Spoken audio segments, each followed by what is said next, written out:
Hi everyone, ఎలా ఉన్నారండి? అందరూ బాగున్నారు కదా? బాగుండాలని మనస్ఫూర్తిగా కోరుకుంటున్నానండి. Welcome to our channel. నేను మీ క్రాంతి. ఈరోజైతే వీడియోలో కాకరకాయ వేపుడండి. చాలా అంటే చాలా బాగుంటుంది, టేస్టీగా. చేదు అనేది ముక్కల్లో అస్సలు తెలియదు, అంత బాగుంటుంది. సో ఆ రెసిపీని ఎలా రెడీ చేయాలో ఈ వీడియోలో చెప్తాను. దానికంటే ముందు ఎవరైతే మన ఛానల్ని ఫస్ట్ టైం విజిట్ చేస్తున్నారో తప్పకుండా ఛానల్ సబ్స్క్రైబ్ చేయండి, వీడియోస్ లైక్ చేయండి. ప్రాసెస్ చూద్దాము.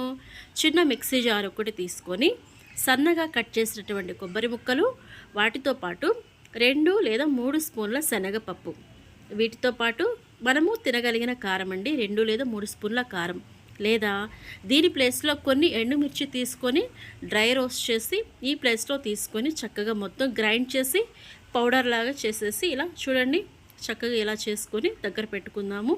సో ఇదే చాలా ఇంపార్టెంట్. ఓకేనా? నెక్స్ట్ చూద్దాము. కాకరకాయలు ఉన్నాయి కదండి, మెయిన్ వీటిలో చేదు అనేది అస్సలు రాకూడదు. దీనికోసం ఏం చేస్తాము అంటే ఫస్ట్ ఇవి కంప్లీట్గా లేయర్ అనేది తీసేయకుండా పైన ఉన్న కొనలు మాత్రమే తీసి చక్కెరలాగా కట్ చేసుకొని ఒక గిన్నెలో మజ్జిగ తీసుకొని దానిలో టేస్ట్కి సరిపోయే ఉప్పు వేసి ఈ ముక్కలన్నీ ఈ మజ్జిగలో ఉంచేసి ఒక అరగంట సేపు అలానే ఉండనిద్దాం. నెక్స్ట్ చూడండి ముక్కలు కొంచెం సాఫ్ట్గా అవుతాయి. అలానే వాటిలో ఉన్న చేదు కూడా అండి చాలా వరకు ఫ్రీ అయిపోతుంది.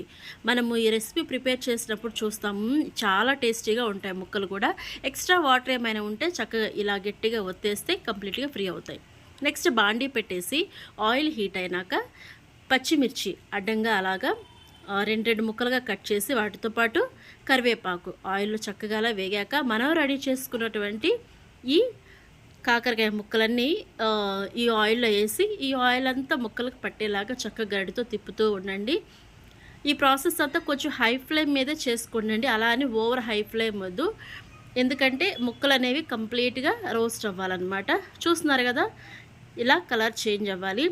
ఆయిల్ కూడా చూడండి పక్కకి ఇలా వచ్చేసింది. పక్కకి ఇలా వచ్చేసింది అంటే ఆ ముక్కల్లో ఉన్నటువంటి వాటర్ మొత్తం కంప్లీట్గా పోయినట్టే. సో ఇంతవరకు అయిపోయాక మనం రెడీ చేసుకున్న పౌడర్ ఉంది కదా, ఈ పౌడర్ మొత్తము దీనిలో వేసేసి దీనితో పాటు 4-5 వెల్లుల్లి రెబ్బలండి చక్కగా ఇలా దంచి దీని మీద వేసుకోండి.